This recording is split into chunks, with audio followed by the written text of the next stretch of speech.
예, 오늘도 예수님만 바라보시는 저와 여러분들 되기를 바랍니다. 여러분, 예수님과 뜨거웠던 적이 있으셨나요? 지금까지 그래도 한 번이라도 예수님과의 그 뜨거웠던 만남의 기억들이 떠오르시는 기억이 있을까요? 그렇다면 언제쯤 나는 그때가 뜨거웠고, 그때는 정말 예수님 생각만 해도 막 눈물이 나고, 말씀을 들으면 그냥 예수님이 내 코앞에서 직접 말씀하시는 것 같고, 때로는 내가 어긋날 길로 가면 우리 주님이 호되게 책망하시는 말씀이 귀에 쏙쏙쏙, 그래서 책망의 말씀도 꿀송이처럼 달게 느껴질 그때가 있었을까요?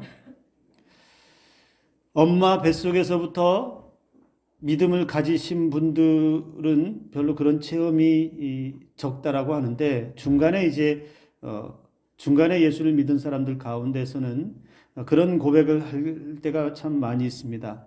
처음 예수를 믿을 때, 처음 예수님을 받아들일 때 삶의 모습이 좋았느냐라고 물어보면 좋았다라고 말하는 사람이 많지 않더라고요.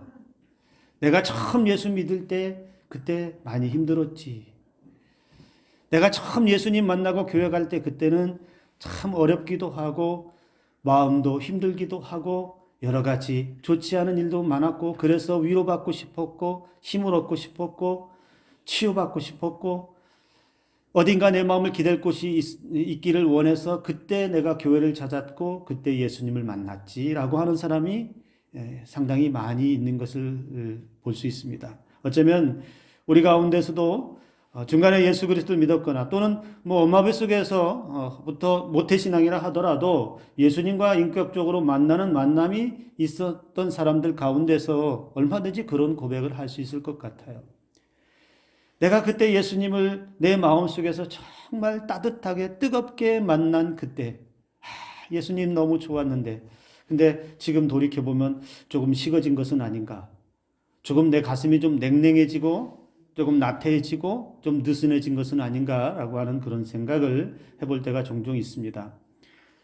저도 예수님을 영접할 때, 예수님을 믿을 때, 초등학교 때 교회 학교 간 거 빼고 한 10여 년 넘게 교회를 안 나가고 있을 때, 그리고 청년이 되어서야 비로소 교회에 등록하고 예수님을 믿기 시작할 때, 그때 내가 처음 교회 나갈 때도 제 상황도 뭐 그렇게 좋은 상황은 아니었습니다.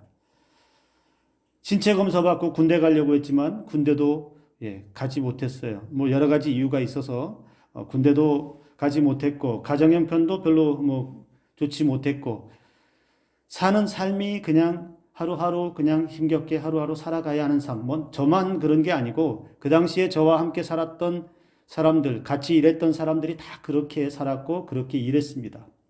그런 삶 가운데 있을 때, 고단하고 지쳐 있을 때, 그때 누군가 저에게 교회 가자라고 하는 말을 전해 주었고, 그래서 여의도 순복음교회도 가보았고 동네에 또 다른 교회도 가보았고, 근데 그때는 그렇게 말씀이 들어오지도 않고 믿음이 뭔지도 잘 들어오지 않았는데 어느 날 문득 나에게 같이 교회 가자고 손잡고 가는 집사님 한 분이 있었습니다. 같이 일하던 그분이 나를 교회로 인도했고, 그때부터 제 믿음이 거기서부터 시작되는데 놀라운 일들이 많이 일어났죠. 예수님과의 그 이후의 만남의 시간들을 생각해 보고 돌이켜 보면 제 신앙에서 가장 뜨거웠던 시기는 아마 그 시기가 아닐까라는 그런 생각도 합니다. 그때 그렇게 만났기 때문에, 그때 예수님을 제대로 만났기 때문에 제가 꿈을 가질 수 있었고 목회의 길을 걸어갈 수 있었고 여기까지 올 수 있었던 것은 아닌가라는 그런 생각을 말씀을 준비하면서 또 한번 해보았습니다. 세상의 많은 사람들 가운데 또 신앙인들 가운데 넉넉지 않고 편안하지 않고 세상에 그저 그렇게 땀 흘려 수고하지만 얻은 것이 없고 소득이 없고 그래서 허탈한 인생을 살아가는 사람들 가운데서도 지금도 누군가는 자신의 삶을 돌아봐 줄 대상을 찾고 있고 자신을 위로할 또 자신이 의지할 만한 그런 대상을 찾고 있는 사람들이 참 많습니다. 근데 그런 가운데 우리 주님이 여전히 한 사람 한 사람들을 향해서 찾아오신다는 사실은 놀라운 사실이지요. 지금도 그렇고 예수님이 살아계셨던 2000년 전에 12 제자들을 만날 때 제자들을 부르실 때에도 똑같았습니다. 오늘 바로 그 사람 중에 베드로와의 만남을 저와 여러분들이 함께 보려고 합니다. 예수님이 다니는 곳곳마다 많은 사람들이 무리들이 따라다녔습니다. 왜냐하면 예수님이 가는 곳에는 특별한 일들이 많이 일어났기 때문에 그렇습니다. 이전까지 예수님이 가르쳐준 그 가르침은 이전까지 어떤 가르침과도 다른 한 번도 듣도 보도 못한 하늘나라의 가르침들을 받았고요. 그리고 예수님은 특별한 능력을 가지고 계셔서 이적들을 일으키셨어요. 귀신을 몰아내시고 질병을 고치시고 풍랑도 잔잔케 하시고 하나님 아들로서의 권위, 신적인 권위를 이 땅에서 다 보여주시니 사람들이 따라다닐 수밖에 없습니다. 사람들이 구름대처럼 몰려들 수밖에 없습니다. 그러다 하루는 수많은 무리들이 따르는 가운데 해안가로 모여들었습니다. 예수님은 게네사렛 호숫가에 그물을 싣고 있는 두 척의 배를 보고 그 중에 한 배에 올라가십니다. 그 배는 시몬 베드로의 배였습니다. 그 배에 있는 사람들은 지금 뭘 하고 있느냐? 아마도 전날 밤에 밤새도록 물고기를 잡으러 나갔다가 들어온 사람들이었습니다. 그래서 일을 다 마치고 그물을 싣고 있습니다. 그런데 둘러보니 그들 얼굴이, 그 그물을 싣고 있는 사람들의 얼굴이 별로 좋지 않습니다. 어떤 사람은 그물을 씻으면서 피곤에 지쳐서 늘어져 있기도 하고, 어떤 사람은 그냥 말 한마디 할 기운조차 없어서 그냥 그렇게 묵묵히 있는 사람이 있을 것이고, 어떤 사람은 그냥 허탈해서 주저리 그냥 신세 한탄하듯 이 말 저 말 하는 사람도 있었을 것 같습니다. 왜냐하면 밤새 수고했지만 잡히지 않은 고기, 텅 빈 그물을 보면서 씻어내는 그 마음이 얼마나 허탈하겠습니까? 우리가 1년 동안 열심히 농사 지어서 여러분 가을 추수 때에 추수하는데 열매가 적다라고 한번 생각해 보세요. 아니 열매가 열리지 않았다고 한번 생각해 보세요. 우리가 열심히 땀 흘려 수고하고 약을 치고 거름을 주고 풀을 제거하고 여러 가지 수고들을 아낌없이 쏟아 부었고 땀방울을 흘렸는데 소득을 얻어야 할 때에 소득이 없다면 얼마나 허탈하겠습니까?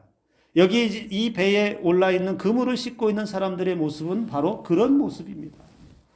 우리 주님이 그런 모습을 다 지켜보시면서 시몬 베드로의 배에 올라갔다라는 것이죠. 그리고 그 올라가서 시몬 베드로에게 이 말을 던집니다. 깊은 데로 가서 그물을 내려 고기를 잡으라, 이렇게 말합니다. 깊은 데로 가서 그물을 내려 고기를 잡으라. 이 말이 너무 쉽게 그냥 어부들에게 한 것처럼 들리기도 합니다. 여기 지금 그물을 싣고 있는 이 허탈함 가운데 있는 사람들, 간밤에 아무것도 못 잡아서 그냥 한숨 쉬고 있고 피곤해 있고 늘어져 있는 이 사람들은 초보가 아니에요. 어쩌다 한번 그냥 고기 잡겠다고, 저처럼 낚시도 못하는 사람이 낚시 한번 해서 고기 잡겠다고 하는 그런 수준의 사람이 아니라 이 사람들은 지금까지 이 일들을 생업으로 이어온 전문가라운 나름 전문가들이에요. 그런데 마치 여러분 바둑이나 장기 둘 때 옆에서 훈수 두는 사람처럼 그 깊은 데로 가서 그물을 내려 고기를 잡아, 이렇게 말하는 이 말이 여러분 이 어부들에게는 어떻게 들리겠습니까?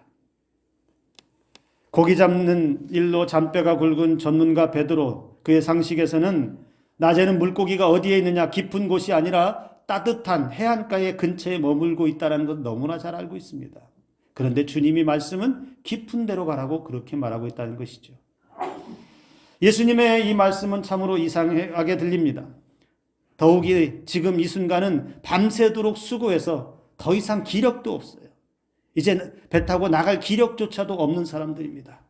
그리고 자신들이 노력하고 수고한 그 수고가 헛되어서 깊은 좌절과 한숨을 내쉬고 있는 그런 사람들인데, 그리고 밤새도록 이 사람들이 자신들이 할 수 있는 모든 것을 다 동원해 해볼 것은 다 해봤는데, 그래서 이제 소득 없이 하루 일과를 마치고 그물을 씻고 있는데 다시 바다로 나가라고 하는 것은, 여러분, 이 사람들이 어떻게 들었을까요? 근데 여러분 생각해 보면 여기 이 배에 앉아서 그물을 씻는 사람들, 오늘만 허탕친 것일까요? 예수님 배에 올랐던 그날만 고기를 못 잡고 허탕치였을까요? 지금까지는 나갈 때마다 풍성하게 잡았고 나갈 때마다 가득가득 싣고 왔는데 이날만 허탕친 것일까요? 저는 그렇게 생각하지 않아요. 아마도 이전에도 많이 잡은 날이 있었다면 어떤 날은 허탕친 날도 있었고, 어떤 날은 적게 잡은 날, 어떤 날은 많이 잡은 날, 어떤 날은 이렇게 아무것도 소득이 없이 그냥 터덜터덜 그냥 배 타고 들어와야 했던 날도 있었을 거라는 것이죠. 고기를 잡다 보면 많이 잡을 날도 있겠지요.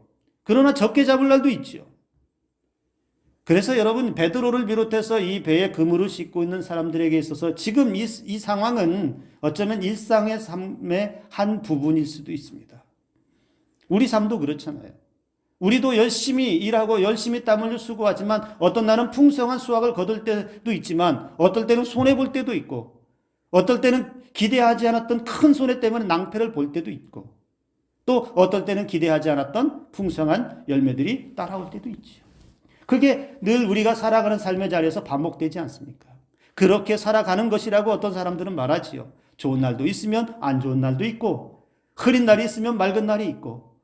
근데 여기 있는 이 어부들도 그런 상황을 맞이했다라는 것이죠. 그래서 별 대수롭지 않게 생각할 수 있어요. 에이, 오늘은 그런가 보지. 에이, 또 내일 나가면 또 잡겠지. 이 사람들 가운데 그러한 많은, 옆에 있었던 베드로를 비롯한 많은 사람들 가운데 이러저러한 생각들을 했을 것입니다. 그래서 예수님께서 깊은 데로 가서 그물을 내려 고기를 잡으라라고 하는 말, 툭 던지듯이 하는 이 말을 어떤 사람은 누가 그냥 옆에서 한마디 했구나라고 하고 그냥 지나쳐 버릴 수도 있고요. 또 어떤 사람은 별 쓸데없는 소리 하고 있네. 우리가 안 해봤을 것 같아. 그런 소리 하지 마라. 깊은 데는 고기가 없어. 내가 잘 아는데 뭘 그런 소리를 하나 이 사람아. 이렇게 얘기할 사람도 있고요. 별의별 사람들이 반응이 있지 않겠습니까? 그런데 깊은 데로 가서 그물을 내려 고기를 잡으라. 이 말씀 신경 쓰지 않을 것 같은데 저라도 그 자리에 있었다면 그렇게 말할 것 같아요. 저 사람 누군데? 그래도 내가 전문가인데, 내가 고기를 잡아도 더 많이 잡아봤고, 물고기를 안다면 더 많이 할 텐데, 뭘 안다고 나서고 그래. 뭘 안다고. 나에게 들려지는 마치 그냥 생각 없이 툭 한마디 던진 것처럼 들려진 그 말씀. 나도 무심코 지나갈 수 있습니다. 여러분, 우리 그렇지 않나요? 사실 저와 여러분들처럼 매일같이 말씀을 듣고 매일같이 말씀을 읽고 기도하고 하는 사람들, 우리는 그렇게 신앙생활을 하고 살아가잖아요. 그런데 여러분, 우리는 수없이 많은 시간을 말씀을 듣고 집에서도 TV를 통해서 말씀을 듣고, 그런데 그냥 스쳐 지나가는 말씀들은 많은데 내 마음에 턱 하고 걸리는 말씀이 있습니까? 똑같은 말씀을 들었는데 늘 스쳐 지나가고 그냥 지나가서 의미 없이 지나가는 말씀들은 많은데, 어느 날 똑같은 말씀을 들었는데 문득 내 마음속에 턱 걸려서 나가지 않고 내 마음속에 머물러 있는 말씀이 있느냐라는 것이죠. 우리 주님은 무심코 그렇게 던져진 것처럼 베드로를 향해서 그렇게 말씀하셨습니다. 그런데 오늘 성경은 베드로에 집중을 하고 있는데 베드로가 그 말씀을 스쳐 지나가듯이 받지 않았다는 게 중요한 거예요. 툭 던진 말, 아이 쓸데없는 소리 하지 마시오. 내가 전문가인데 그런 말 하지 않고 베드로가 그 말씀이 스쳐 지나갈 것 같은데 베드로의 마음속에 툭 하고 걸렸어요. 여기에 탁 하고 멈춰섰습니다. 그래서 오늘 성경은 뭐라고 말하냐면 시몬 베드로가 예수님의 말씀에 의지하여 따르기로 했다라고 성경이 기록하고 있습니다. 물론 베드로가 이전에 예수님에 대해서 그분에 대해서 지금 저렇게 말하는 분에 대해서 소문을 들었을 수도 있습니다. 아, 예수라고 하는 사람이 다니는 곳곳에는 놀라운 일이 일어난대. 예수라고 하는 사람이 다니는 곳에서는 기적이 일어난대. 아, 대단한 능력이 있대. 그런 분이 지금 내 옆에 와 있는데 어쩌면 그런 소문을 들어서도 그냥 긴가민가 하는 마음 가운데 그렇게 결정했을 수도 있습니다. 아직은 예수님을 경험해 보지 않았기 때문에, 아직은 직접적으로 자기가 눈으로 확인하고 그분의 능력에 대해서 알지 못하기 때문에, 믿지 못하기 때문에 그래 그냥 속눈썹 치고 한번 드러나 보고 속눈썹 치고 한번 해보기나 하지 라고도 생각할 수 있습니다. 그러나 분명한 사실은 깊은 데로 가서 그물을 내려 고기를 잡으라고 하는 그 말이 베드로의 마음에 턱 하고 걸려 있었다는 겁니다. 베드로가 말씀을 듣고 곧바로 그분이 그리스도라고 하는 사실을 깨달았으면 더 좋았겠죠. 하나님의 아들이시라고 하는 사실을 바로 깨닫고 베드로 기질대로 그냥 달려가서 주님 품에 안기거나 주님을 그리스도라고 인정하는 고백이 나오면 더 좋겠지요. 그러나 여러분 아직은 그런 단계는 아니에요. 왜냐하면 베드로가 예수님을 향해서 뭐라고 부르냐면 선생님 이렇게 불렀어요. 그러니까 아직은 예수님에 대해서 정확하게는 몰라요. 그러나 소문을 들었든지 어떻게 알았든지 그분은 그냥 선생님 정도로 존칭을 써주는 그 정도였다라는 겁니다. 그래서 뭐라고 말합니까? 선생님, 내가 지난 밤에 수고해서 얻은 것 없습니다. 내가 지난 밤에 밤새도록 그물 내려 고기 잡아왔는데 한 마리도 못 잡아가 헛수고했는데 그래도 그렇게 해보라고 하니 내가 말씀에 의지해서 한번 해보겠습니다. 여러분 조금은 소심한 반응을 보인 것처럼 보입니다. 적극적으로 믿고 가겠습니다도 아니고 그냥 한번 해보겠습니다. 그 말씀대로 의지해서 한번 해보겠습니다. 그렇게 들린다는 것이죠. 그러나 여러분 하나님의 말씀이 예수님의 말씀을 들려질 때 동기가 어떠하든 그리고 그 진심이 어떠하든 그 말씀에 반응하는 사람들, 그 말씀 그대로 반응하고 따라가는 사람들에게 놀라운 일이 벌어진다는 것을 그 다음에 보여주십니다. 베드로는 비록 선생님이라고 부르면서 소심하게 지난밤에는 얻은 것 없지만 그래도 말씀하시니 말씀에 의지해서 한번 해보겠습니다라고 반응은 했지만 그렇게 반응한 결과는 베드로가 상상할 수 없는 일로 다가옵니다.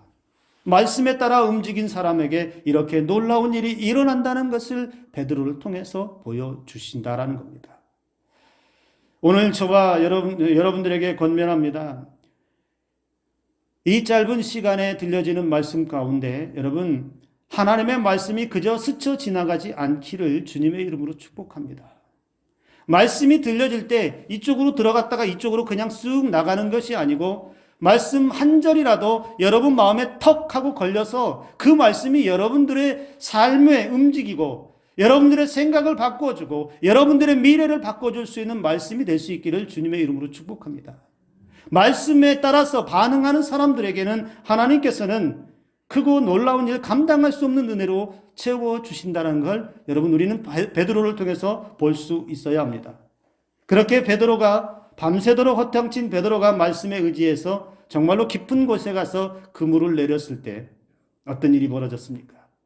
도저히 혼자서 잡아 끌어올리지 못할 정도의 고기가 그물에 걸렸습니다. 오죽하면 그물이 찢어졌다고 그렇게 성경이 말하고 있습니다. 그물이 찢어졌어요. 들어올리지를 못해서 그물이 그냥 찢어졌어요. 그래서 다른 사람들이 도움이 필요했고 다른 사람들을 불러서 겨우겨우 그 그물을 고기를 끌어올렸는데 여러분 조금 전 밤까지는 이런 일은 꿈도 꾸지 못했어요. 그래서 한 마리도 잡지 못했고 허탕친 그들은 그냥 허탈하게 그물 씻는 것으로 하루 일과를 마무리하려고 했던 사람들이었어요. 이들이 초보도 아니고 이들이 그냥 어쩌다 한번 간 것이 아니라 늘 생업을 가지고 전문가처럼 잡던 사람들이었는데 어찌 이런 일이 일어날 수 있겠습니까? 아마도 그 자리에 있었던 그리고 그 광경을 보았던 모든 사람들이 놀라 자빠지지 않았을까요? 오늘 성경도 분명히 놀랬다라고 그렇게 말씀하고 있습니다. 근데 여러분 여기서 그냥 단순하게 와! 이 정도가 아닐 거예요. 주님이 말씀하신 대로 행하고 난 다음에 그렇게 되어진 광경을 보면 정말 놀래서 뒤로 자빠질 정도의 감탄사가 나왔을 거라는 거죠. 근데 여러분 저는 고기 많이 잡은 게 별로 중요하지 않아요. 고기 많이 잡게 하려고 우리 주님이 그렇게 하셨을까요? 소득이 없으니까 허탈한 인생에게 고기 많이 잡게 해서 그들의 삶의 형편을 채워주기 위해서 그렇게 그 말씀을 하셨다라고 저는 생각하지 않아요. 더 놀랍고 큰 은혜가 베드로에게 기다리고 있습니다. 고기 많이 잡은 것보다 더 놀라운 일이 무엇입니까? 베드로의 눈이 떠진다는 거예요. 그 전까지 선생님으로 불렀던 그분이 새롭게 보이기 시작한 거예요. 단순히 깊은 데로 가서 금을 던지라고 하는 그 말 정도가 아니라 그렇게 툭 던져진 것 같은 말인데 그 말이 마음속에 머물러 있었고 그 말대로 그냥 반응해서 순종하고 그물을 내린 것인데 크고 놀라운 일이 일어났어요. 그러고 나서 그분을 말씀하신 그분을 보니 그의 베드로의 영적인 눈이 떠지고 그분이 누군지를 볼 수 있게 되었다는 겁니다. 그래 베드로가 보고는 뭐라고 말합니까? 8절에 말씀합니다. 예수의 무릎 아래에 엎드려 이르되 주여 나를 떠나소서. 나는 죄인이로소이다. 이 고백은 예수님을 인격적으로 예수님을 진정으로 만나지 못한 사람은 할 수 없는 고백입니다. 예수 그리스도로 만나지 못하고 예수 그리스도를 나의 생명으로 고백하지 못하는 사람은 이 고백할 수 없어요. 그런데 베드로가 바로 이 고백을 하고 있다는 거예요. 자, 깊은 데로 가서 그물을 던져 고기를 잡으라고 했던 그 분이 누구냐? 나의 죄성을 드러내 준 분이에요. 내가 죄인이라는 것을 깨닫게 해주시는 그분이었다는 거예요. 그러니 두려운 거예요. 베드로가 이렇게 고백한 것이요. 여러분, 지금까지 베드로가 살아오면서 이런 고백을 한 적이 있었을까요? 없었다고 봐요. 그리고 여러분, 이런 고백이 회당이라든지 거룩한 성전에서 고백한 것이 아니고 물고기 잡는 그 비릿한 냄새나는 그 배 가운데서 했다는 거예요. 예수님이 영적으로 보여지기 시작하니까 예수님이 깨닫기 시작되어지니까 그가 자신을 예수 그리스도로 비춰보니까 비로소 내가 죄인입니다. 더러운 죄인입니다. 주님과 가까이 할 수 없으니 주님 차라리 나를 떠나십시오. 두려움 가운데 사로잡힐 수밖에 없었다는 거예요. 그래서 조금 전까지 예수님을 선생님으로 불렀는데 뭐라고 불렀어요? 지금은 주여, 주여. 말씀하신 분이 주님이심을 깨닫게 되었어요. 무덤덤했던 사람이 영적인 눈이 떠지니 거룩하신 주님이 보였고 죄인된 자신의 모습이 보였고 그래서 주님 앞에 엎드릴 수밖에 없었다는 것이죠. 이유가 무엇일까요? 비로소 주님을 제대로 만났기 때문 아니겠습니까? 비로소 주님을 만났기 때문에 그 앞에 엎드릴 수밖에 없었다는 거예요. 우리 주님이 베드로의 이 반응에 다시 말씀합니다. 10절의 말씀에 예수께서 시몬에게 이르시되 무서워하지 마라. 이제부로는 네가 사람을 취하리라. 예수님 앞에 엎드린 베드로는 사실 너무너무 두려웠을 거예요. 정말 떨리는 가슴을 부여잡고 있었을 거예요. 예수님의 능력을 보고 두려웠을 수도 있고 또 그 예수님을 바라보니 자신의 죄 때문에 두려웠을 수도 있어요. 그런 베드로에게 주님이 뭐라고 말씀하시냐? 무서워하지 말아라. 무서워하지 말아라. 그러면서 이제후로는 네가 사람을 취하리라 라고 하는 충격적인 말씀까지 해줍니다. 취하리라, 사람을 낚을 것이다 라는 말로도 쓰입니다. 또는 우리가 흔히 이제 그렇게 이야기할 때가 있죠. 사람을 낚는 어부가 되게 하리라. 이 취하리라 이 말씀 속에 사람을 낚는다라고 하는 이 말씀 속의 의미는 여러분 죽이지 않고 산채로 잡는다. 위험에서 건져내다라고 하는 말이 같이 포함되어 있어요. 죽이지 않고 산채로 잡을 것이다. 무슨 말입니까? 사람의 영혼을 살려내는 일을 할 것이다 라는 것이죠. 결국 베드로는 앞으로 복음 전파를 통해서 사람을 잡기는 잡는데 죽이지 않고 살리기 위해서 산채로 잡아서 예수 그리스도께로 가게 하는 일을 하게 할 것이다. 사람을 건져내는 일을, 사람을 구원하는 일을, 복음을 전해서 사람을 생명의 길로, 살아나는 길로 인도할 사명을 주시고 있다는 거예요. 지금까지 베드로는 고기를 잡아서 그날 먹고 사는 평범한 어부이고 그렇게 사는 것이 그저 그의 삶의 전부였을 것입니다. 매일 아침에 눈을 뜨면 배를 타고 나가서 고기 잡는 일이 그의 일상이었을 것입니다. 그에게 다른 어떤 사명 같은 것은 없었을 거예요.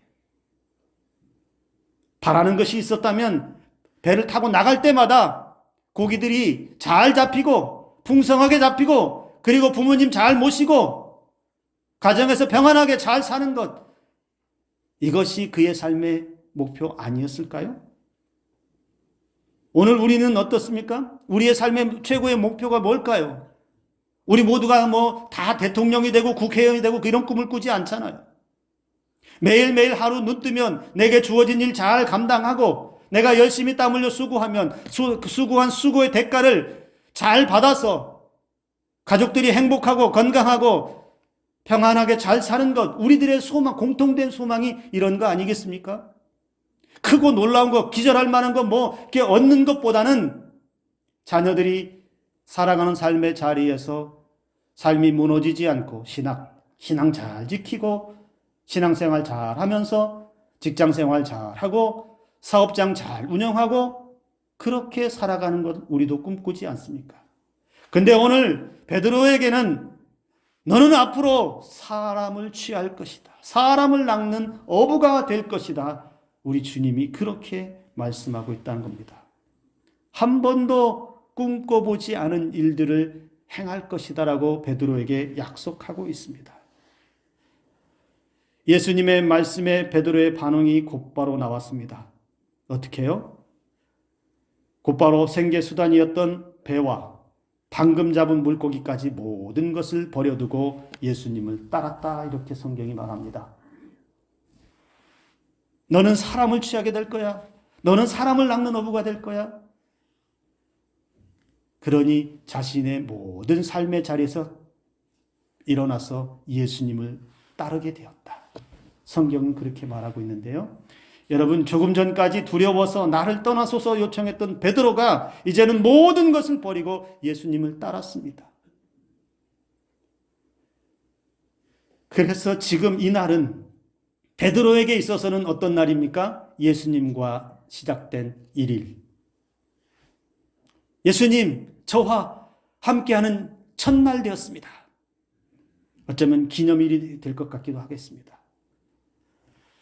그런데 여러분, 이후에 이렇게 예수님을 따르고 난 이후에 베드로의 삶이 완전히 달라집니다. 12명의 제자들 중에서도 수제자라고 불릴 정도로 예수님 가장 가까이에 있었습니다. 물론 흠도 있었습니다. 결정적일 때 예수님을 부인하기도 했습니다. 멀찍이 떨어지기도 했습니다. 그러나 가장 결정적인 것은 그가 부활하신 주님을 만나고 다시 만났을 때 또다시 새롭게 되는 은혜를 얻습니다. 사람을 취하리라고 하는 이 약속대로 베드로는 예루살렘 초대교회의 가장 중요한 일을 담당하는 사도가 되었습니다. 사도행전 2장에 보면 여러분 오순절 성령 강림 이후에 베드로가 어떻게 변화됐는지 아주 잘 나와 있습니다. 베드로는 오순절 성령 강림 이후에 거침없이 예루살렘 거리로 나가서 복음을 전하기 시작합니다. 예수님의 십자가를 전하고 부활을 전하고 예수님을 십자가에 못 박았던 사람들을 향해서 책망하기 시작합니다. 유대 종교 지도자들 앞에서도 전혀 주눅들지 않고 거침없이 복음을 전하기 시작합니다. 그 전에는 베드로가 어떤 모습이었느냐? 겁쟁이였어요. 그런데 성령 강림 이후에 겁쟁이의 비겁한 모습은 싹 사라지고 누구 앞에서라도 어디에서라도 거침없이 복음 전하는 위대한 전도자가 되었고, 그래서 사도행전 2장과 4장에 보면 베드로가 설교하고 난 이후에 사람들이 몰려들고 세례를 받는데 3,000명이 5,000명이 변화되는 역사가 일어납니다. 예수님의 말씀이 그대로 이루어졌다는 거예요. 죽어가던 생명을 건져 올려서 산채로 생명으로 이끌어 올려서 구원에 이르게 하는 일들을 베드로가 감당하기 시작한 거예요. 하루하루 삶을 걱정하며 힘겹게 살았던 베드로. 허탕치는 날에는 그저 한숨 쉬며 그런 날 있겠지 하고 늘어진 어깨를 가지고 집으로 들어갔던 베드로. 많은 사람을 예수님의 생명의 길로 인도하는 위대한 사도로 변화된 베드로. 서슬퍼런 로마 박해 시대에 복음을 전하는 위대한 사도가 되었는데 그는 전해진 바에 의하면 복음을 전하다가 순교합니다. 끝까지 복음 전하다가 순교하는데 그 순교도 예수님과 똑같이 달릴 수 없다라고 해서 십자가에 거꾸로 순교합니다. 이게 베드로의 마지막이었어요. 사랑하는 성도 여러분, 오늘 우리는 예수님을 어떻게 만나고 있습니까? 그리고 우리는 예수님과의 만남에서 어떻게 반응하며 살고 있습니까? 신앙생활 오래 했어도 여전히 내 갈 길 가면서 내 주어진 삶에만 충실하며 살아가고 있습니까? 나만을 위한 충실한 삶에 빠져서 여전히 그 자리에 머물러 있습니까? 매일매일 말씀이 들려지는데, 매주일 말씀이 들려지는데 들려진 말씀은 스쳐 지나가고 있습니까?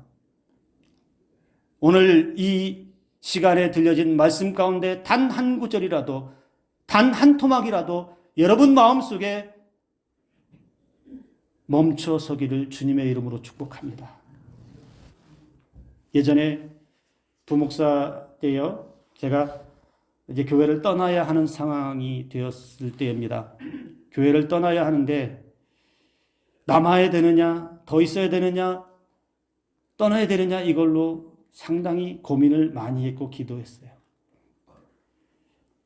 분명히 떠나야 할 것은 알았는데 주저하고 있었어요.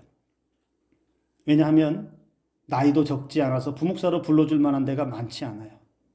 그러니까 이런 인간적인 이런저런 고민을 하고 마음이 무겁게 있을 때, 하루는 새벽 예배 인도를 할 때 새벽 예배 인도를 다 하고 기도 인도 마치고 강단을 내려오는데 제 마음속에 턱 하고 걸리는 말씀이 하나가 쑥 들어왔어요. 그게 뭐냐면 창세기 46장 3절 4절 말씀에 이런 말씀이 있어요. 애굽으로 내려가기를 두려워하지 말라. 내가 거기서 너로 큰 민족을 이루게 하리라. 내가 너와 함께 애굽으로 가겠고. 이 말씀이 이 가슴에 턱 하고 걸렸어요. 강단을 내려오는 그 짧은 시간에 걸렸는데 이 말씀이 어떤 말씀이냐면 그날 새벽에 제가 새벽 인도할 때 설교했던 말씀이에요. 본문 말씀이에요. 성도들에게 전한 말씀인데 내려오면서 무슨 음성이 내 안에 속에서 나를 움직였냐면 이건 성도에게 하는 말이 아니고 너에게 하는 것이다. 노이수 목사, 너에게 주는 말씀이다. 제가 내려와서 의자에 앉아서 기도하면서 이 말씀 가지고 다시 기도했어요. 예, 하나님, 당장 떠나겠습니다. 근데 여러분, 당장 떠나겠습니다 하고 준비하고 이력서를 넣을 수 있는 데다가 넣었는데 너무너무 감사한 건 곧바로 연락이 왔어요. 곧바로 연락. 그전에는 여기서 받아줄까 저기서 받아줄까 고민 많이 했는데 곧바로 연락 온 데가 어디냐? 여기 오기 전에 있었던 일산이었어요. 그리고 여기 왔어요.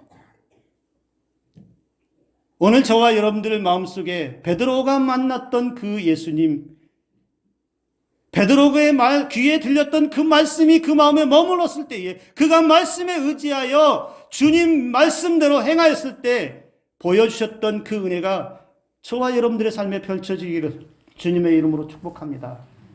여러분, 얕은 물가와 같은 세상에서 삶을 찾지 마시고 얕은 물가와 같은 곳에서 무엇을 얻을까 찾지 마시고 주님의 깊은 은혜 안에서 우리의 자신을 던지시기 바랍니다. 말씀의 깊은 곳에서 저와 여러분들의 삶을 완전히 던지시기 바랍니다. 그래서 은혜 안에 완전히 잠기시고 그곳에서 나를 위해 예비하신 은혜를 받아서 우리가 살아 생명을 가지고 있는 인생의 날들 동안에 베드로에게 주셨던 은혜처럼 저와 여러분들을 위해서 주시는 은혜대로 살아가기를 주님의 이름으로 축복합니다. 베드로를 만나신 그 주님은 오늘도 저와 여러분들을 기다리고 계십니다. 기도하겠습니다.